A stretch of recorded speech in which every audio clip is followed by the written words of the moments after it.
skills issue and on capacity building. Maurizio, you work with both the public and the private sector yourself as well as a company. Do you feel that there is a digital divide between the public and the private sector? I mean, many private sector players also in this room have it in their DNA, you know, the digital component. For cities and regions, it's very often something new. And then the second question is, do we need to build those digital skills, or will AI take over anyway, and can we get rid of the workforce altogether? Let me start from the second one, because basically, I think the tendency that we are seeing right now is substituting artificial intelligence with natural stupidity. Mm-hmm. That's basically what often happens, thinking at the fact that, you know, this explosion of AI is something that doesn't exist since a lot of time. This is just basically technology progress, algorithms, study, data, big data, whatever you want to call it. But they still are, in our understanding, still a support for who takes the decisions. And that's you that takes the decision. So who else can take the right decision for your population in your area to decide between, you know, a DRT or an intermodal systems? That's who runs the decision. So AI can be basically a support. I read recently a meme that says, I mean, there was a plumber laughing, and the tagline was, AI will take your job. Get it, try. Yeah. Try to fix, you know, a vessel with AI. That's definitely not, it really has to be seen as a technology that enables us to take the right decision, informed decisions for enabling our citizens to move freely, to move seamlessly. That's really what we see at Almaviva as well, but this is what, you know, you guys are asking us. In terms of digital divide, I come mainly from private sector. I used to be employee number 50 of Cisco in Europe. So, I mean, I come from a long time into the private sector, and I would say I have never noticed this digital divide in between public and private. Simply because, I mean, in all industries I've been working, including transportations, my last experience was in air transportation, where basically they are still using VHF. If you don't know what VHF is, it means that you are young. That's basically the point. Simply because it's a reliable technology that enables cockpit to ground communication. But the reality is that this level of technology is permeating both sectors. The key, I think you also were saying that, it's enablement. Facilitating this possibility, these synergies between public and private, that's where really the value stands. This is where we really can build up, let me say, virtuous circles and collaborations. Last but not least, I think we are lucky because if you look at Europe, I think we have one of the best school systems in the world. And this is something that definitely helps. I mean, I have plenty of examples. But to your point, no, there is no digital divide anymore. Okay, well, I'm happy to hear that, even though we do need that capacity to be built at the same time as well. So we've been talking about skills, we've been talking about putting the user at the heart of the discussion and about technology to enable what we want to achieve.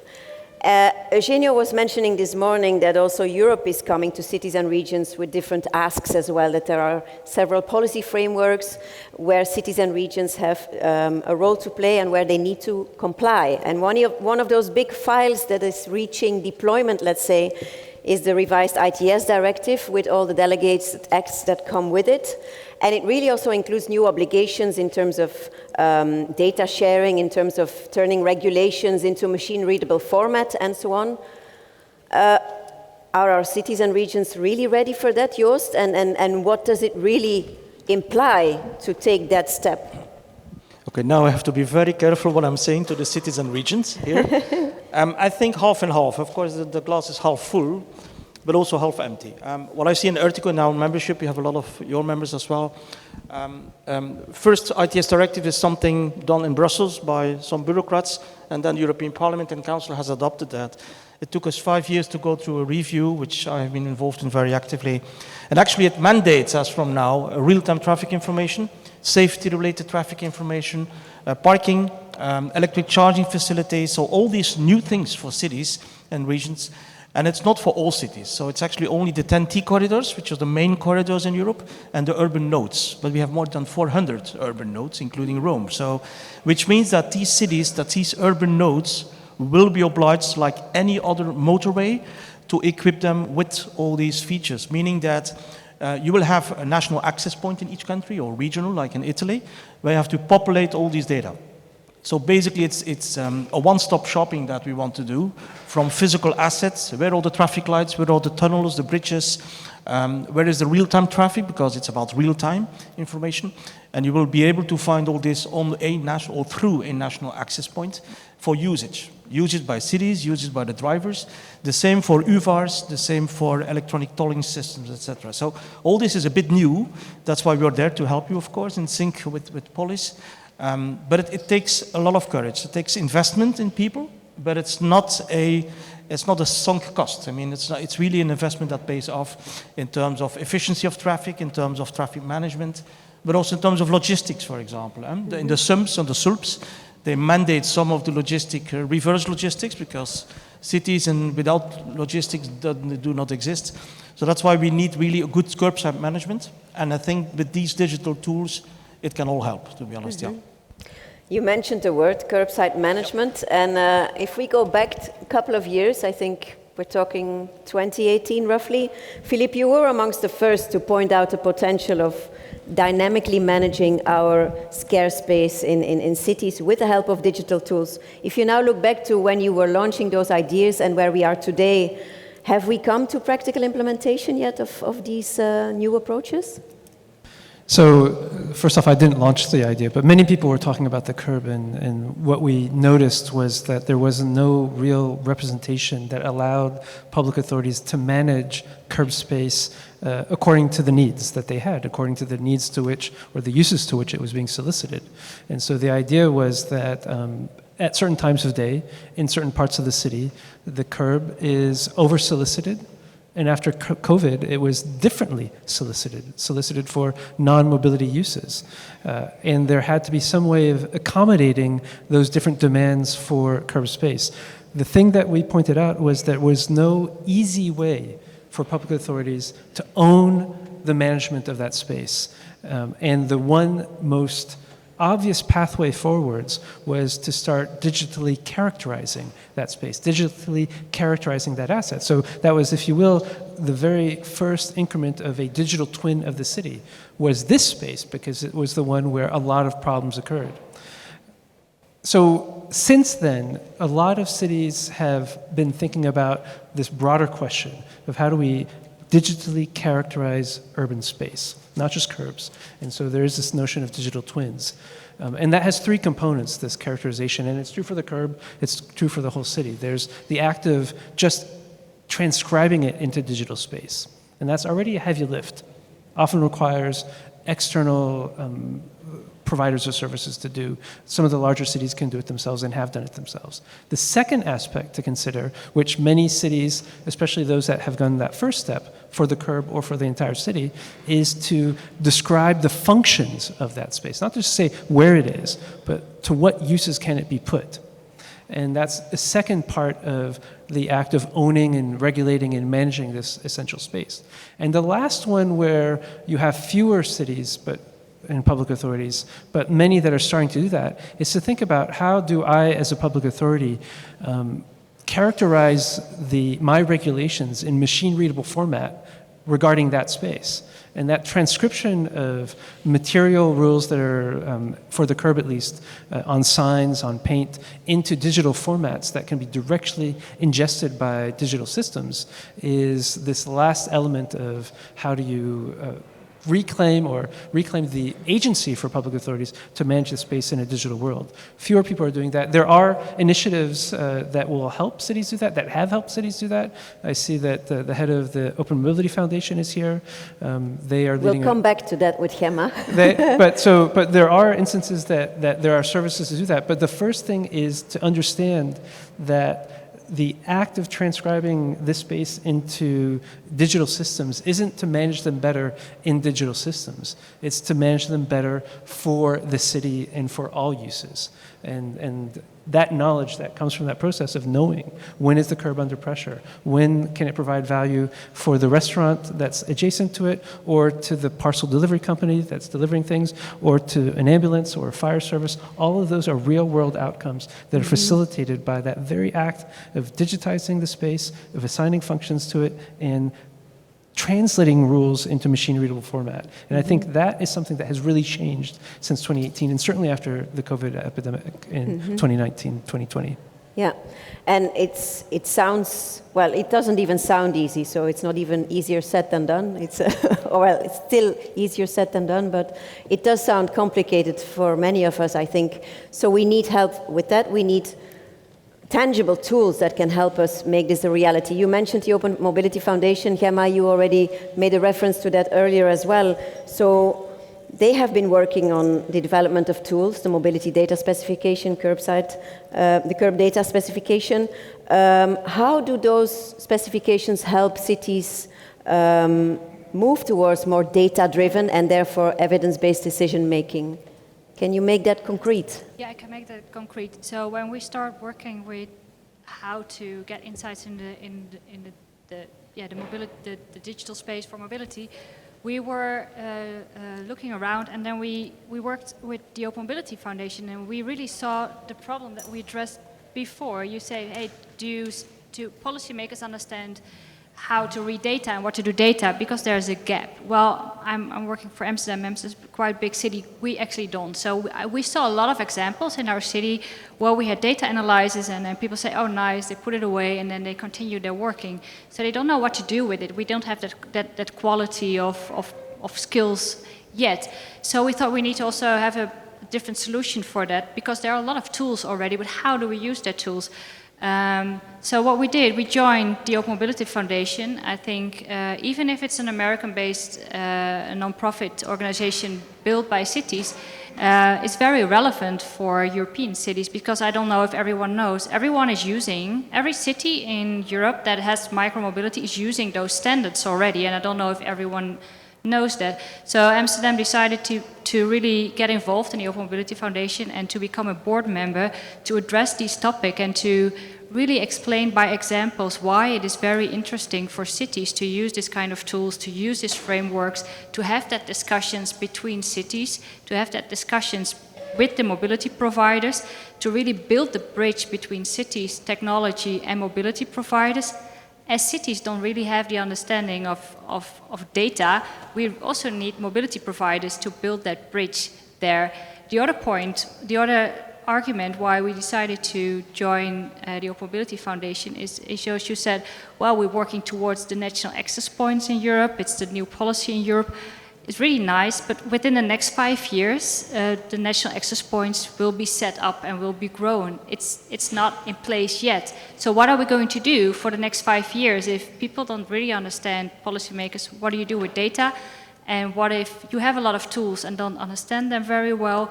What if you have even more questions how to manage your public space with speed, with parking, with geofencing? That's why we joined these initiatives, to really build that bridge for the next 5 years. And these initiatives, like the Open Mobility Foundation, can really help there. And I think there should be more awareness among cities to really share your questions that you have in your city, your problems that you have in your cities, and how can we build further upon that? And can one of you make that concrete? You need to work with city logistics providers, operators. You need to work with shared mobility operators. How is that concretely helping you to improve that cooperation? It's very simple. I think everyone that went to Amsterdam, you see we have big streets. It's completely packed, it's full. We have a lot of shops. What do you want to do if you are a logistic provider and you need to deliver at every shop in the street something, but it's completely full? There's no parking space, people park on the streets, blocking roads.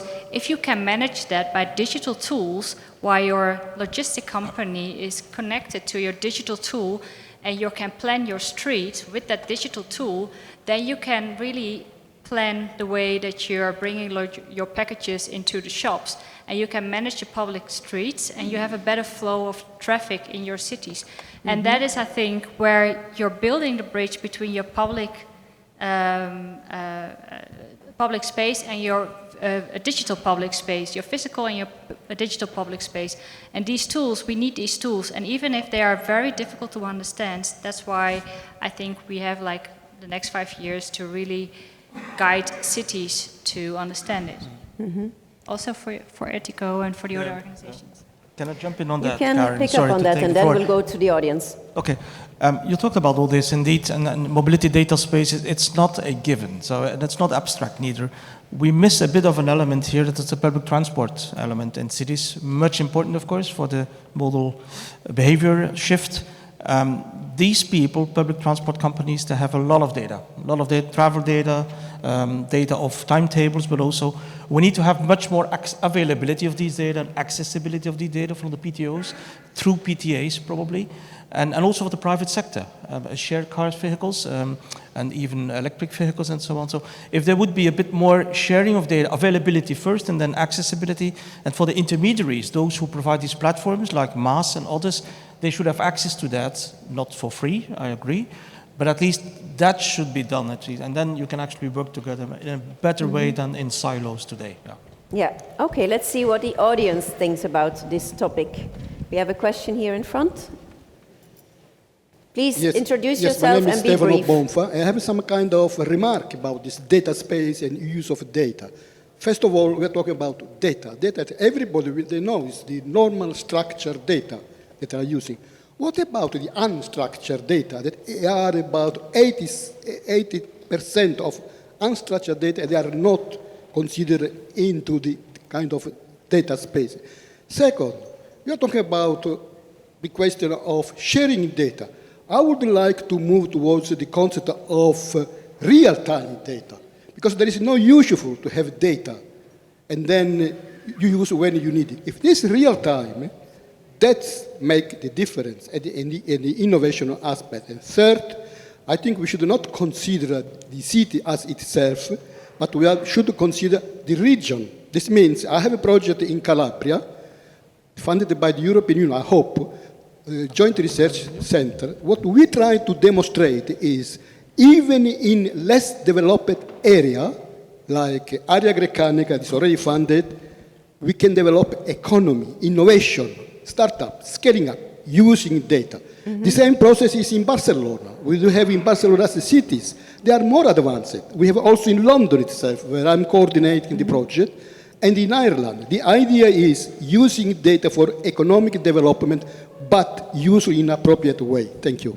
Thank you. I Any of think the panelists who would like to give respond? one example on the second question, I was recently in Amersfoort, in your great country, for emergency vehicle warning systems. So we have actually a detection when an ambulance is approaching in the city.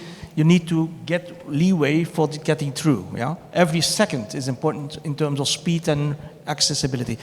These ambulances today, through Ertico system, are connected to other vehicles thanks to the city as well. So we have a loop of data, unstructured data, that is being made intelligent so that the vehicle knows exactly that an ambulance will come in 500 meters behind.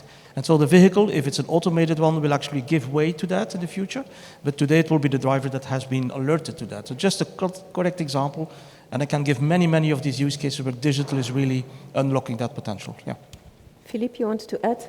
Yeah, so I think on the point of unstructured data, yes, there's a lot of unstructured data that could be beneficial, could be helpful in two things: addressing known policy questions and unearthing unknown policy outcomes. But there are risks as well with that. And so it has to still fall within a data governance structure, a policy, that is often lacking. And so the first thing is, yes, that's important, but what's even more important is for public authorities to have a policy around the use of data. And that should be built, hardwired into the SUMP, into the SULP that cities are putting forward. That's the first thing. The second thing is, when we talk about data, we almost, especially in this context with public authorities, we're almost always talking about data to help inform policy decisions. We want this data. I mean, it can be also for enforcement purposes, but typically it's to help make better decisions, evidence-based policy. And yet, there's this huge amount of data that's lacking on how much we actually use data and evidence to make policy decisions. Most of the time, we have a lot of information that's available, and we ignore it. And we make a decision that's based on other aspects. So it's important to keep that in mind, that the evidence-based thrust for data collection has to be linked as well with a real desire and implementation of the use of this data to support policy decisions. And this is not something that is unique to one level of government. It's all the way up to the national level. So I think I'm a real big supporter of building the evidence on the use of evidence in evidence-based decision-making. Wow. Very meta, very meta. Yeah, definitely. Any further questions, comments, Erdem? Hi, I'm Erdem, working with the public funding mechanism impact market. So in the previous session we talked about incentives and funding, and here we talk about digital, but I find the mismatch. Philip, you talk about digital should inform policy. I think it should inform funding. And I think that's a concept that what made tech so big and successful. They are driving resource allocation based on data. And any company who made ads on Facebook or Google basically runs experiments in which target group is responding better to their ads, and therefore they spend their money there. Mm-hmm. So I think we are in the public sector still stuck with the traditional procurement model in what used to be in marketing before Google and Facebook came around. You gather experts and you decide what should be the way you spend your marketing budget or your transport budget, and then you sit with that for 10 years and then you do it again. Whereas the private sector does it every week, every month. For different groups, there's different funding channels. So I think we have a big gap between what data does in terms of not only informing policy, but funding. Mm-hmm. So I think we need to rethink procurement where data governs where the money flows. What do you guys think? Does data intelligence help you to prioritize investment? Not once every 10 years, by the way, but every month. Thank you. I completely agree with you. I think that we as cities not always really understand the business models of the innovative area in mobility, and I think we should really take a look into that. So I really agree with you. I know that in fact in Amsterdam and a lot of cities we are just really going through the formal procedures without really looking much broader on what's going on in the field and can those innovative mobility providers actually survive and what do we need. So I agree with you, but I think it takes a few years to change that mindset within cities, and I think if you address it all the time it will help. And I think giving insights in that data with that APIs and data models, and you address that as a company, it can really help them. So you need to convince cities, and that's why again you need to build a bridge between your data and between cities and your mobility providers. Thank you, Gemma. There was a question over there in the back. Sheila?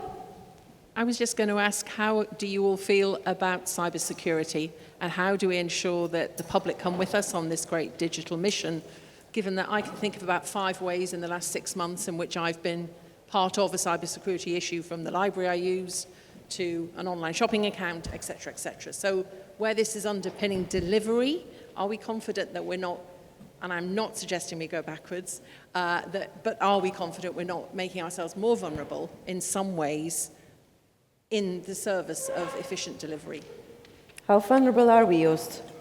I don't have all the answers, but it's about digital resilience, definitely. And we saw some examples, unfortunately, on this. If everything is connected, like vehicles, traffic management systems, but also other things, if there is a failure in the system, obviously the system will block, but also the user's trust will be gone.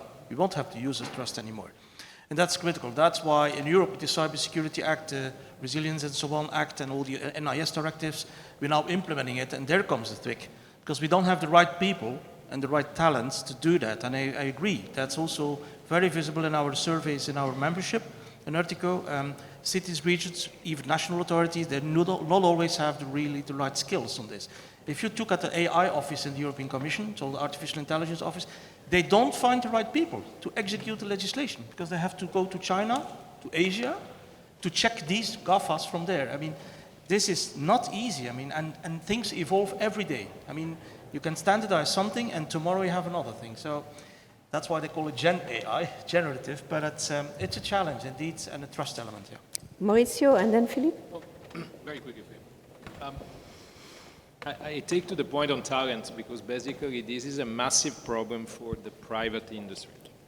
Sorry, can you hear me better? This is a massive problem for the private industry. So today we have a shortage of skills, especially in certain areas. If we talk about cybersecurity, just to mention, there is not just one element in cybersecurity because securing a SCADA systems or securing an ERP is a completely different job. So this is exactly where I think both the public and the private world should join forces in order to address correctly the education institution, create academies, subsidizing upskilling programs, not just for, let me say, the youngsters, but also for our employees. So this is something, I mean, we at Almaviva, we're taking very seriously. We have been running an academy since probably 6 years. We have trained about 180 people. And basically, the major problem I have is to keep those guys away from working because we need to train them. Otherwise, our business unit will get them immediately. So this is really a great point, I mean, you raise. It's a question about upskilling. I think we need really to look at the problem seriously. We don't have probably all the answers today, but I think this is in front of us. That's okay not to have all the answers. Very, very briefly, Philippe. Yeah, just Sheila, because you're talking about cybersecurity and there's many ways of interpreting where the risk is. One is systems that can be exposed to cybersecurity incidents. The other one is private data, privately identifiable data of each of us that could be exposed through a cybersecurity attack. So my advice there is that there are things you can do that make it so you don't need to have any kind of cybersecurity in place. And a lot of that has to do with retention of data. For example, in mobility space, we're concerned about vehicle counts, we're concerned sometimes about people counts, we're concerned about who is using services at what time. But that doesn't necessarily provide us the information we need. We need general counts. We don't need individuals except for enforcement actions or billing actions. So as soon as personally identified data is no longer necessary, and it can be milliseconds after it's been logged and then aggregated, you erase it and kick it out of the system so that what is left is not a trace of individuals, but a trace of aggregate activity. And so there are ways in which to do this with edge computing systems, even when you're using cameras and camera detection systems to only log counts, not number plates, except in enforcement operations. So there's a way to address cybersecurity in a number of different ways, but the best way is to design a system so you never need to have cybersecurity defenses in place. And we have GDPR. Very final question, Sarah Jane. Well, it's actually a comment to end A with. comment, fine. Firstly, I have to disagree with Philip. Obviously, digital infrastructure is not a boring subject after lunch. I represent Google Maps and Waze, so clearly very passionate about this subject. What I want to say is we talked a lot about using data for informing policy, and I think that's definitely one part of it. The other huge value of having data is actually it can implement policy. So the key example that we have within Maps particularly is we launched a feature last year called Mode Shift, where if you want to drive within your city and there is a journey that you could do by public transport or walking, which is similar time frame, we will proactively nudge the user to do that. If we do that and we don't have good data, we lose the user's kind of nudge and the opportunity to shift their transport mode forever. And we're super dependent on cities to be able to provide that information to help curate and encourage that mode shift to actually implement the policies that are most important for you. So hopefully, just where we do see that great data, we are able to see that it does drive behavior change within users. So I really want to encourage you. I know that's a very difficult subject, and many of you have different challenges doing it, but it really does make a positive difference to help you achieve your goals as well. Yeah, so a clear call to the cities and regions in the room to also talk to Google and cooperate with them. And we have some tutorials coming up on how to do that in a couple of weeks from now within the Polis network. Thank you for pointing that out. And please join me in thanking our panelists.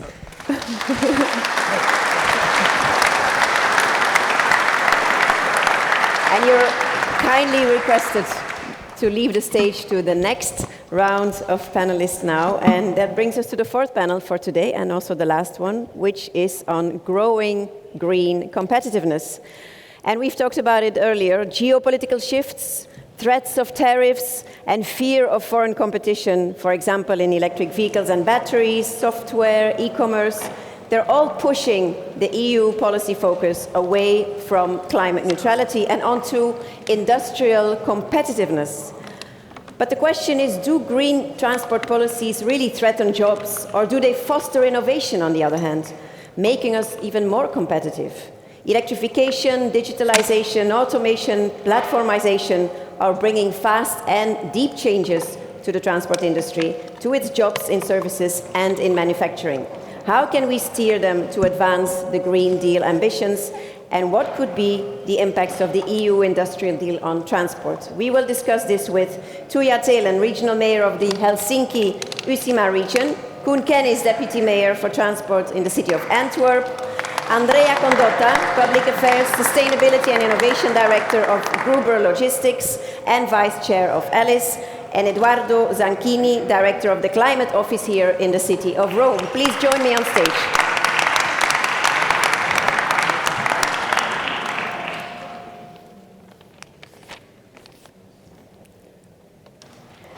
So let's maybe start locally. Edoardo Zanchini, you are, as I just mentioned, the director of the Climate Office here in the city of Rome, and that makes you very well placed to assess the impact of climate change on the city, I would say, today, but also in the future.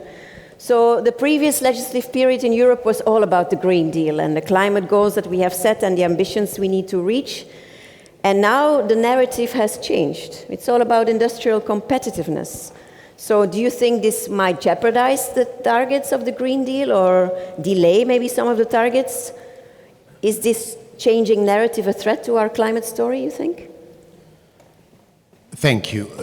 Well, I believe that something will change, but what I think is that probably competitiveness, jobs, maybe tariffs will be at the center of the discussion, but Europe will not change in the target that were set in the previous legislative. But what we have now have to deal with is how to accelerate in the direction of the reduction of CO2 emissions with more effective policies, because this is what is asked. I don't think that even all the opinion polls in Europe, but all throughout the world, show that people want more action on climate. Obviously, there is a debate, a public debate, a political debate that shifted the center of the discussion to other issues. But unfortunately, the climate crisis is accelerating. All the data are showing that things are becoming worse. And so this problem will not change. Plus, there is a huge acceleration in technologies, in the digitalization, in how digitalization, innovation in technologies can give solution. And so Europe must be at the center of this debate, finding even a European vision and European industrial model that can be competitive with China, that is changing completely the industries in all these sectors. And so I believe that Europe will continue in this complicated debate because some states are pushing in a way, some in others. But if you see what is going forward in the Parliament, in the Commission, there will not be a change in the target. And so, but probably in the solution there will be a change. But what we hope is that maybe we can find a European model.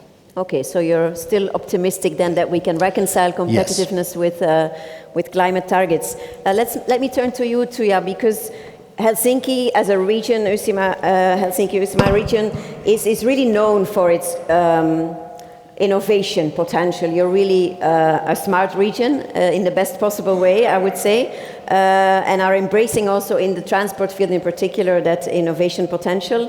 So do you see any solutions which for you as a region are the most promising, and how can you reconcile in the way you use innovation your sustainability goals with competitiveness goals, which are important because you want to be prospering as a region as well, I would say?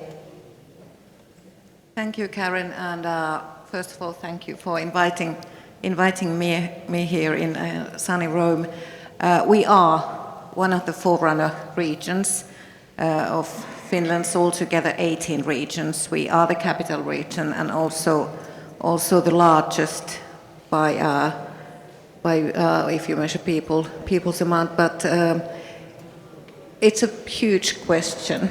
But like the previous person said, I don't see it as two opposite sides of the question, but what we can do at best is to combine sort of the public responsibilities with private sides, agility and innovations. And what we have done, not only in the capital region, but also in other parts of Finland, we have opened cities to truly be platforms for innovations and strong collaboration. Actually, our innovation policy focuses very strongly on what we call place-based innovation ecosystems that bring together public sector, private actors, companies, people, students, all kinds of actors in the region. And what we do is very concrete projects, very concrete actions in different areas. For example, if I mention a few examples concerning transport or smart mobility, first of all, in our region, we have worked a lot on mobility as a service and also on the open data aspects, as true collaboration between public and private sector can only function if we have smart and open collaboration. So we sort of combine the, as I mentioned, the public sector's responsibilities and try to enhance and enable the private sector agility and innovations to also address the public issues and sort of enhance sustainability in transport and mobility. Mm-hmm. And is there one particular solution that really triggers you, that you think, wow, this is going to be so helpful for us? Well, if I look at it from my work role, it's different, but coming from a smaller city, I don't live in Helsinki capital area. I live one of the other 25 municipalities in our capital region. I come from a city that has no public transportation. Mm-hmm. So yes, in Finland we still have those. Thinking about it from the user's point of view, what I mostly see potential in on this user side scale is the travel chains and our automation, our digitalization in travel chains. It would be so nice in the morning to just push a button and somebody will tell you to take a bike, take a city bike, walk this way and walk that way. And we have already some of that in place in Helsinki. Mm-hmm. Okay, interesting. And in the metropolitan area, but I would like to have it in my hometown as well. Yeah. Koen, similarly, you in the city of Antwerp are also working together with the private sector to attract solutions that can help you reach and realize your ambitions. Can you give a couple of examples? I can, but first I want to say something. I'm very proud. I just heard that Clean Cities had put Antwerp on the 3rd place from the Index for Child-Friendly Mobility. That's a real thing. The other cities in the top 3 are Paris and Amsterdam. Congratulations also. All Polish members, of course. And 3 of the cities are Flemish cities, also in top 10, so it's very good. But what I think is very important is we've done it as a right-wing-led city. Mm-hmm. And that's important, I think, because we don't have a moralistic finger from green left parties who always say what you don't have to do. The opposite is true, and I think that is very important. We try to seduce people to change their behavior, and I think that is a very important thing. Because when you look to competitiveness, and I always said the big problem for Antwerp was the congestion. Congestion costs a lot of money to our economy, is bad for our competitiveness as a city, as a region, And that is a solution that we had to follow. And there's always the sustainability aspect that is put above everything. But if we look to sustainability, it has three important parts. That is, it has to be ecologically, okay, green. It has to be social. We have to think about jobs, but also about the people. And we have to think about the profit. If it's not profitable, the things you do around sustainability, it won't work. And therefore, I always looked to our problems as competitive problems. And I'm very, very happy that finally also the EU has changed his mind about this. Because we had put goals, but goals that are perhaps very difficult, if not impossible, to reach for a lot of cities, for a lot of countries. And in the meantime, we get opposition against these things.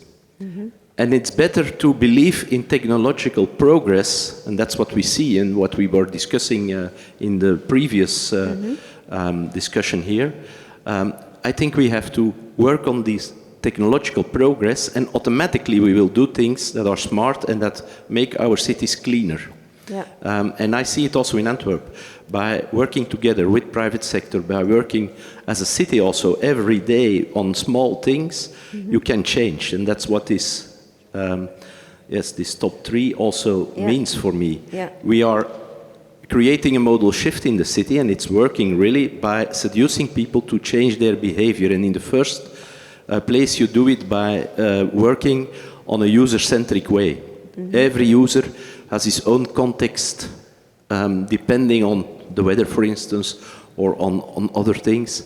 Every user is unique and has to make his own choices when it goes about moving around in a city or going to a city. And we have to help them to explain what are the possibilities. So for me in Antwerp, it was always, okay, I put the user central, and we're going to help the user. And how we do it? By improving infrastructure, like bicycle paths, by making sure that there are a lot of possibilities to use for mobility. Of course, public transport, but also shared systems, perhaps in the future, autonomous cars, a lot of things.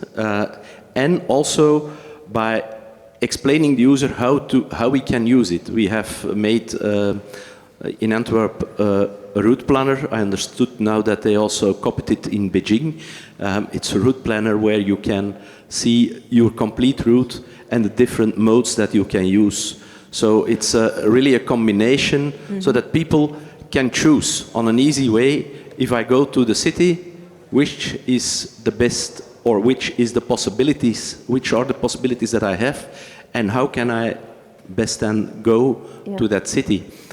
We help them to look to these possibilities, because if you don't, it's normal that you always use the same way, and mostly it's the own car, because that's the easiest way. But with giving them possibilities, making sure that there are solutions, you can do it. And we need, of course, public partners to help us to do that. Private partners. Private partners, also public partners, but surely also private partners to help us to do that. And we have different programs where we bring them in. We do a lot on digitalization, making sure that they also give us data, but we give them data. But also trying to engage partners to find smart solutions to change that mobility behavior in the city. Yeah. You talked about the economy, and of course when we talk about the economy, we also think about city logistics, about freight transport, the goods that need to be transported around our city. And that's the sector you represent, Andrea, both with your company, but also being involved in Alice, the platform that Polis cooperates with to bring the logistics sector and the cities and the regions around the table.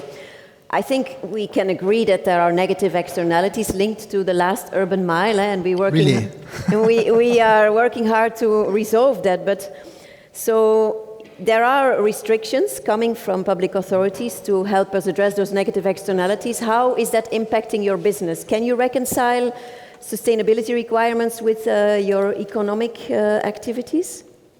Well, I would say that a proper answer would be it depends. Since generally speaking, regulations are not a bad thing, let's say in general, if they are valid for all, clear, understandable, and they are properly monitored by authorities. So in that case, they create a different framework for the market, and so the market adapt to those kind of regulations. And it means also that if the prices, or better, the costs, have to raised, it means also that the price raised, because all the people are working in the same condition. Nonetheless, it's also true that it depends from places to places and to policy to policy. So it's very difficult to say in general how the company are able to adapt. One of the points that especially you as policymakers have to keep into consideration are, especially in this period, the difficult market conditions where companies are working. So generally speaking, logistics has a kind of very low marginality, like 1.5%, 1%. So when you change the condition for the companies on where they are working, obviously you are impacting on the market. So that's something that has to really be taken into consideration. We are in Italy. I can make a practical example. In Italy, there were something like 110,000 companies operating 10 years ago. Right now, we have 80,000 companies. So we lost 30,000 companies in less than 10 years. Some of them have been acquired by others, and some of them have simply failed, reducing, let's say, the capacity of transport. It's also true that when we speak about, let's say, the pushing of the public sector creating a different market condition for sustainability, we have also to take into consideration that companies are in a way acting by themselves. So if I consider Alice is an example, is an industry-driven association where we share practices, we push for policy frameworks and so on, and one is saying to us what we have to do or not. Mm-hmm. Also, if I look at my company, we have published our sustainability report in line with the CSRD, and we are not obliged to do it. We have 35% of our fleet running with sustainable fuels. We're not obliged to do it. 20,000 shipments doing by rail, a system for the certification of emissions, a verification for the fuels that we purchase, if it's sustainable or not. Nothing of that is pushed by authorities. All these kind of elements are pushed by the market, the willingness to be different from the others. But I can say that this kind of spirit is shared from all the members of Alice. That's great to hear, and so you're good pupils, let's say, in the class. Tuija, we've been talking about the urban nodes a couple of times already. It's another of those policies from the European Commission with clear implications for the urban nodes that have been identified. Do you think that's going to be important to have these urban nodes as economic hubs in the Trans-European Transport Network? To reconcile sustainability with economy, and how do you think we can do that? Yes. easy answer to a very important question. But what it means in practice for us, at the moment we are very happy that Helsinki Urban Node is in the crossroads of 3 TEN-T corridors, and it gives sort of it pushes us forward in developing our own transportation systems and our infrastructure.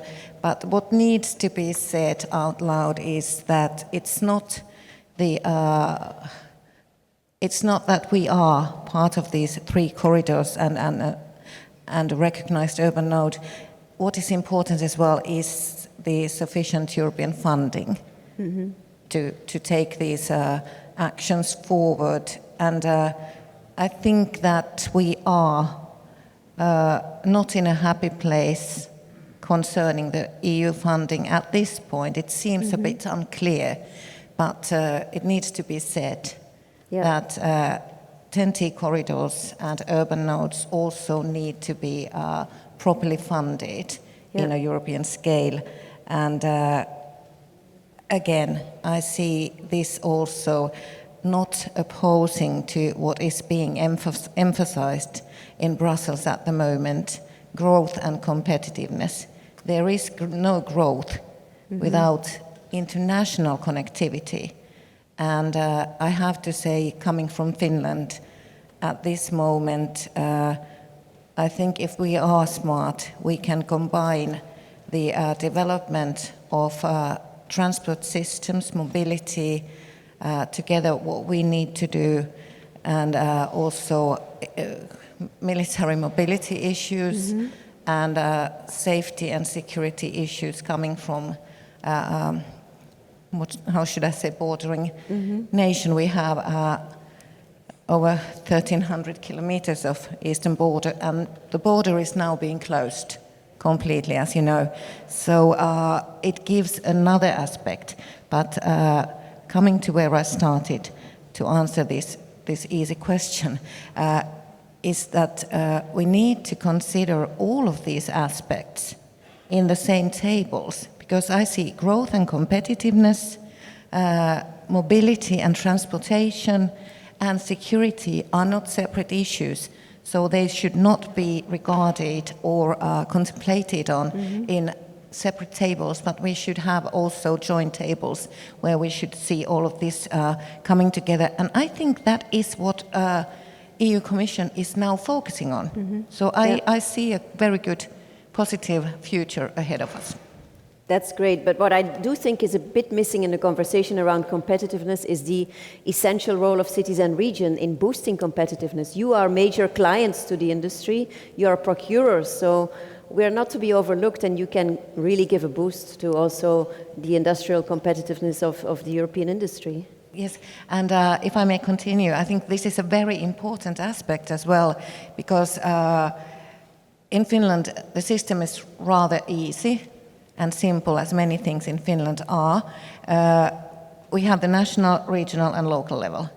And the national level always takes aspects from Brussels and has talks with the European level. And what we should, and also our regional level talks with the European level, what we should maybe develop a bit further is, and it's already in a very good place, but what we should develop even further is the discussions between the regional level and the national level. And in the regional level, as we know the situations in different municipalities, in the grassroots level, so we sort of, I would say that the regions are really good experts in very pragmatic or practical issues. And in a simple nation and a very technical nation such as Finland is, it is not very hard to enhance the conversation even further in between different players and different levels. Absolutely, and you're close to your citizens, you're close to your industry, so that also helps. Koen, Antwerp is a tourist destination. People love coming to your city. You also have a major port, so there we're talking about two sectors that generate a lot of economic activity. At the same time, you want to keep your city accessible, child-friendly. How do you reconcile the two? Is there friction sometimes, and do you sometimes have a hard time making choices between these different roles? I don't think so, because like I told, it's about competitiveness, and of course you have to be a nice city, and a livable city, also to be competitive in, for instance, host a lot of expats also that are living in Antwerp. If you see, Antwerp is a very important node also in Europe. It's the second largest port area in Europe, the largest petrochemical cluster in Europe, an entrance for the European, for a lot of goods that come in the European Union. And I think it's very important that we work on that. And that means also, and I agree with you, that Europe can help us on a lot of ways. Perhaps money is one, but what perhaps is more important is helping us to get things done. When I look, we have a very important railway that we have to to connection from the port to other railways, but also to connect us to the hinterland. And there, I think, today, with permits, with a lot of regulation, it's very difficult to do something on that. Although it's good, it's a sustainable solution for transport, for mobility, for safety, that we can do what we call the RX as an REN. For us, it's a very important step to improve the modal shift also of goods, because we mostly talking about a modal shift for personal transport, but for persons, but also in the goods transport, you can do a lot of things, more over water, more over the railways.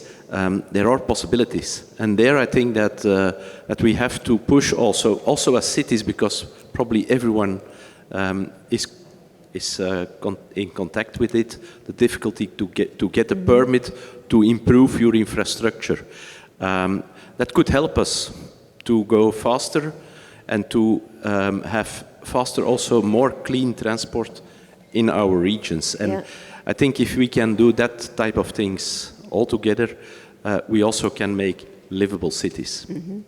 Great. So zooming in on the goods transport that you highlight as being instrumental, that we have that shift there as well. Coming back to you, Andrea. So can you give a couple of concrete examples of how you are partnering with cities and regions to resolve the issues that we have been talking about?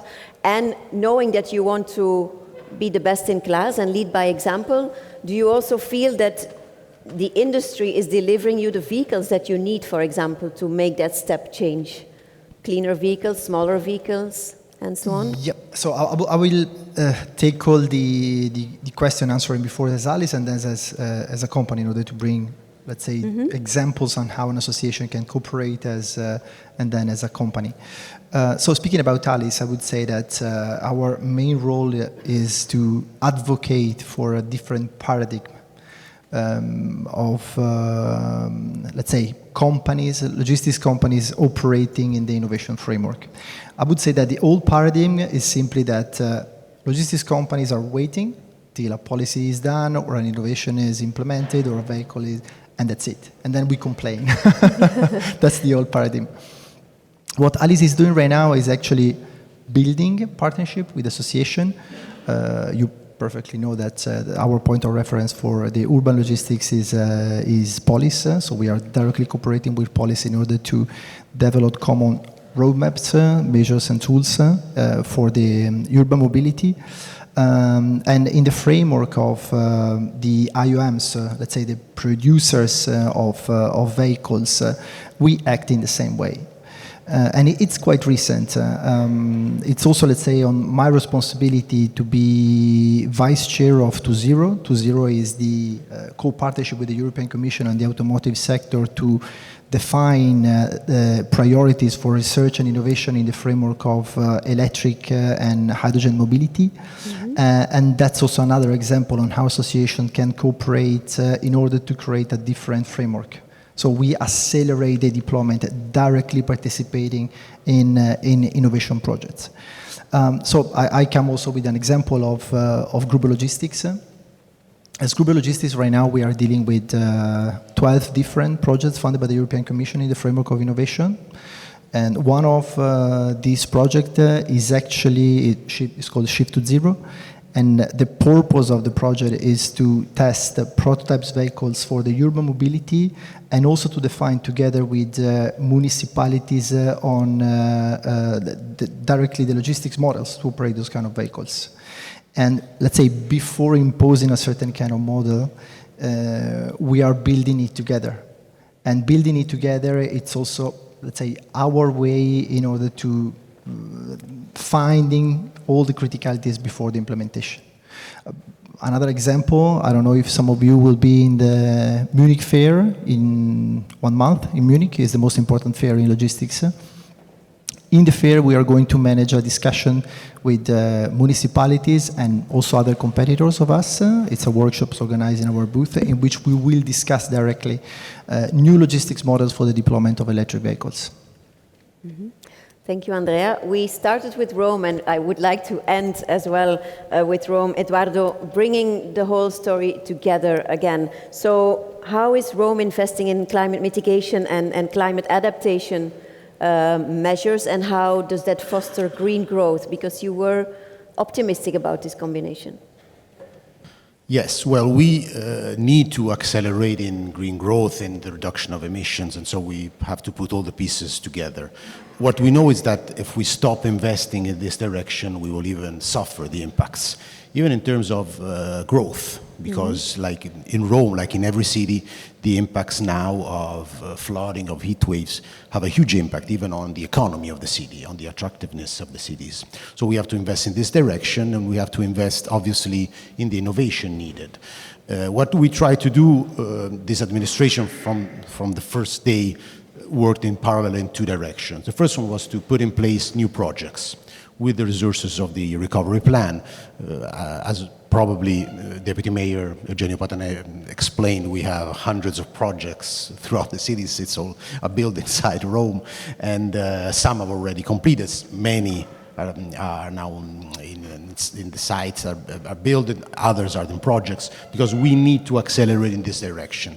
And this obviously it's on mobility, it's on urban renovation, it's on waste recycling, and in all the sectors. But at the same time, we need to have a vision. So what we worked on in parallel was to work on the two frameworks that we needed on adaptation and on mitigation. So we approved this January the first adaptation strategy of the city, where we focused on the four main priorities of the city, where we know that we have to put investment, new regulation, because we have places where we have huge risks of flooding, we have even 20 kilometers of coastal line, we have neighborhoods where we suffer big problems of the impacts, even on the health of the city, of heat waves. So we know where we have to focus, and even infrastructures have to be renovated, have to be prepared for this kind of impacts.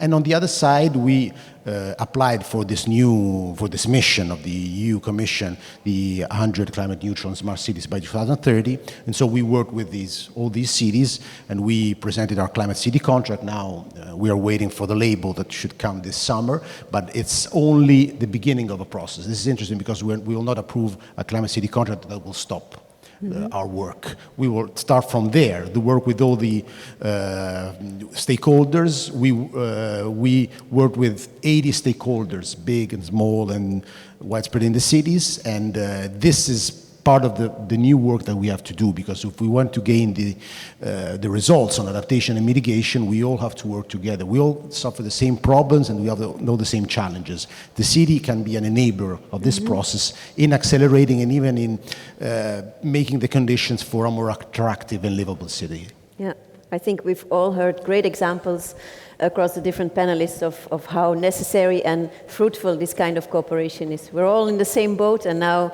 we need to solve our issues together. So now the floor is open again to the audience for questions. Yes?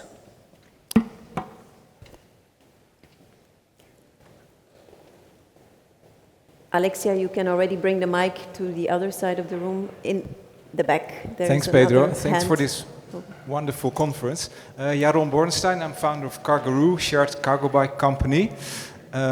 My question is, everybody agrees on the need for sustainable mobility and also the importance of the private sector and the mobility operators, shared mobility operators. However, the reality is that the situation for shared mobility operators is very difficult. It's very difficult to get your business case positive. I think it's due to we are all growing still on a suboptimal scale. We need to reach a bigger scale. There's a lot of funding available on the EU level. We hear that every time from the Social Climate Fund. But the reality is that for companies, it's very difficult to get investment. It's almost impossible. The investment climate is very bad.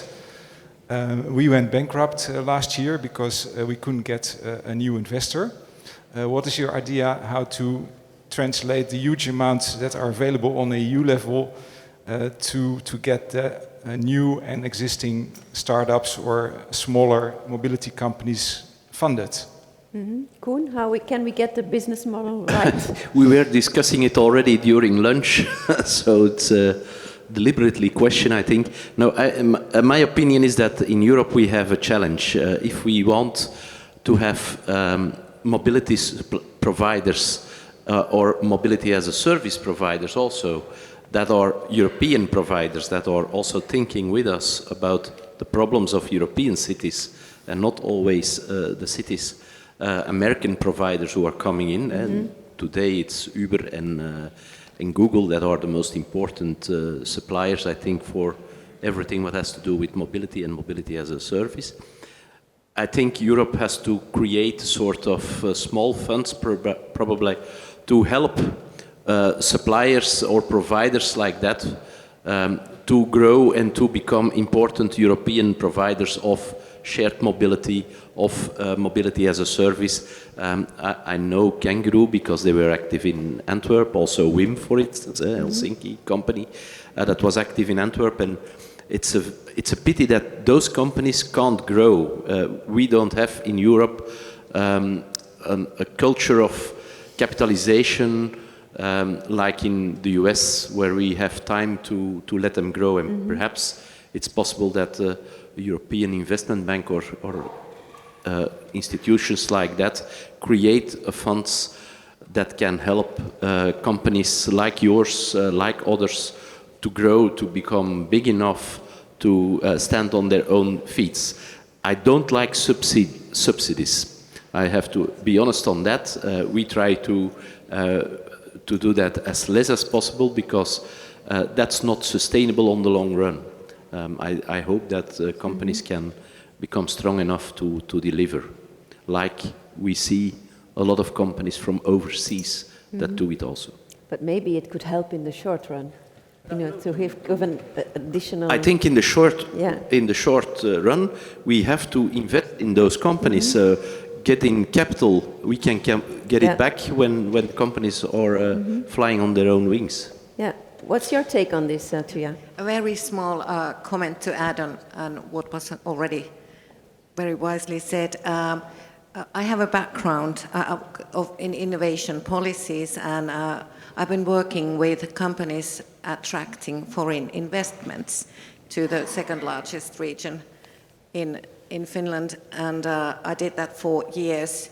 I actually just counted that I've been working in public innovation policies for 17 years, and that's the same time that Finland has not been growing. So I don't know if I should change jobs, but answering your very good question, easier said than done. But what the public sector could do, for example, what we did in my previous position, we worked from the public sector to help attract foreign direct investments, because the investors, especially coming from international scale, it's not just the business opportunities that attract them.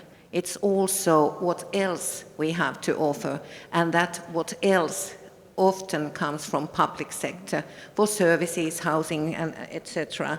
But it is also a question of national policies and national decisions. For example, in Finland, our government just a few weeks back decided to cut down on our taxation for companies and to help foreign investments to invest in Finnish companies and in Finnish locations.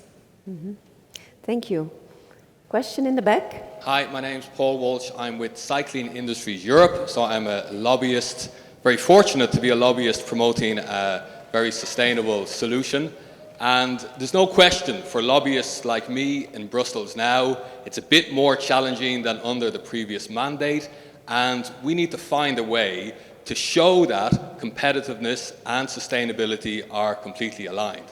And I think that they are aligned, but a lot depends on the time horizon. Because if you look at competitiveness from a 30-year, 50-year time horizon, competitiveness for our children and our grandchildren, then I think competitiveness is completely aligned with sustainability.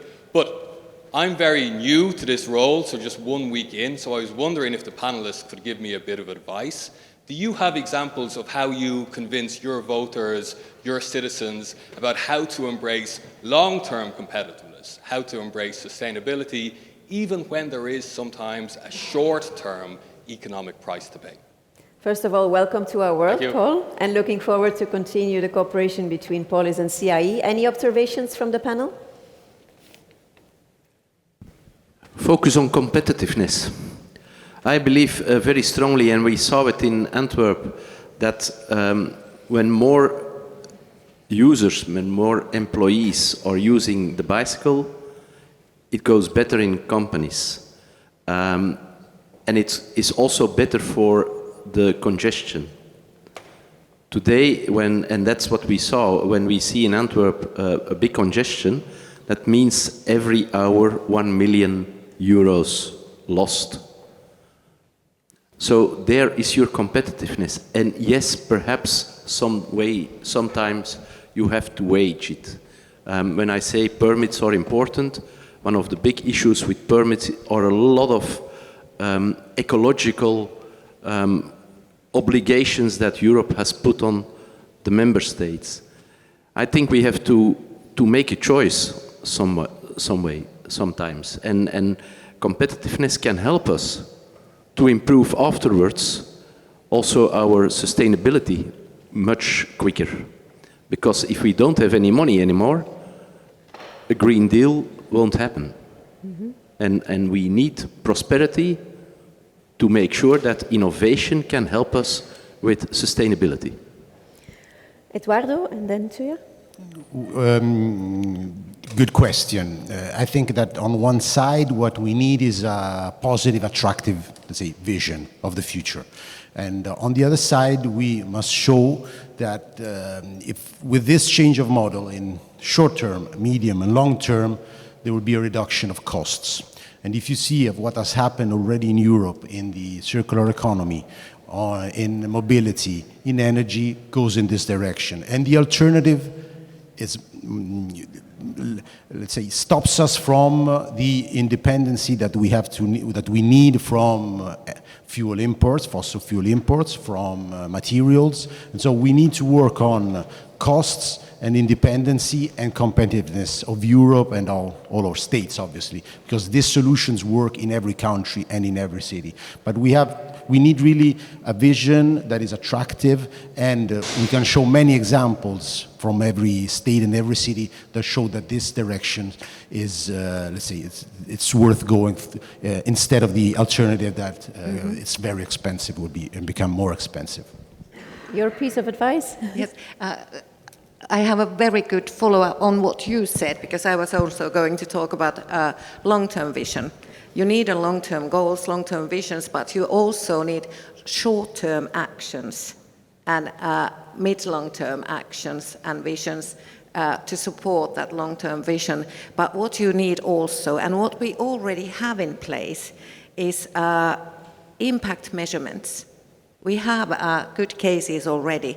So if you have numbers, we all understand numbers, and especially impact numbers on how much you get. It's sort of return on investment kind of thinking. And also proof of concept. We have good showcases already in place, but vision, timescales, and numbers. Andrea? I just wanted to create some complexity in the discussion. I think that the claim sustainability and competitiveness are very close by, are the same thing. It's one of the elements that when you sell it to the people can nowadays really be creating the kind of opposition. Let me make some examples. From the logistics point of view, if you create, like in many cities, kind of block on the tracks going inside the city, I'm perfectly fine with that. But from the logistics point of view, you have to, in many cases, deconsolidate the cargo, reconsolidate the cargo in different tracks going inside the city. So it creates costs and lack of competitiveness to the companies. That's why in my first intervention I said, if you create a general framework for all the companies, you change the market. Most probably you raise the costs. So in terms of competitiveness, is it really true that in this case specifically, competitiveness and sustainability are the same thing? The answer is no. If I consider the cost of a truck, an electric truck, Perfectly fine with that. We are investing on that. But an electric truck has a cost which is 2.5 times more than a normal one. So it means that you are less competitive in terms of pricing than your competitors. So that's why I said when you present competitiveness and sustainability, you need to be very careful on what you are doing right now. And if you see right now people going totally in the other direction at the moment, I think because this kind of oversimplification in explaining things has convinced the people that what we were saying before is fake. So sustainability is not anymore a topic, and climate change is not existing anymore, and so on. So the people are going on the opposite side. So I think that when we speak about sustainability, we need to present it in a proper way, possibly also putting all the complexity on the table without giving up and say that it's super relevant. Sustainability and obviously climate change is a real thing that we need to deal with. So there's your several pieces of advice to go home and to take home. Else?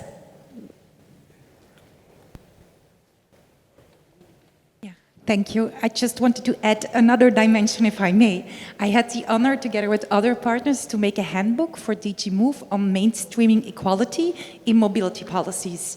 The handbook is available, so please check online. Anyhow, the handbook also states the advantages of mainstreaming equality on competitiveness, on creativity, on financial investments, on sustainable mobility even in particular. And my question to you is if and how you also embrace that dimension in the work you're doing. Anyone? I didn't read the manual, but quality is always important, I think, and it's important that we look to that. But thanks to competitiveness, for instance, also the competitiveness between different suppliers, providers of mobility solutions, I think you can bring up quality, can make sure that they stay innovative, and that helps to improve quality and to improve the services that they deliver. Very last question. Sena.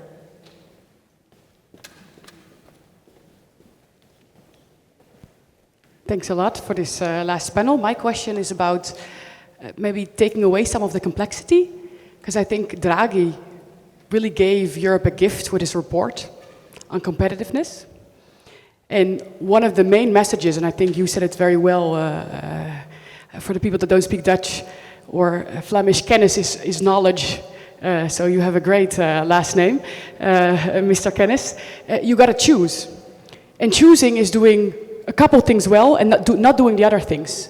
And if you talk about lobbying, what the Commission has been doing is implementing everything, not choosing. There goes away your competitiveness. So Draghi gave an opening set. He said clean energy, infrastructure, digital infrastructure, and energy, because these are the things because we're losing from the Chinese. And what we've been doing in this entire conversation, including the Commission, is adding, so not choosing. So are we not making it too complex to make it easy for ourselves? So that brings us to what we've been discussing all day, making bold choices and not being afraid of doing so.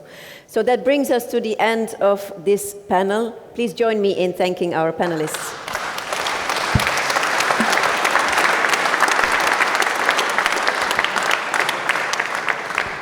And before I will let you go, there's a wrap-up session, and it's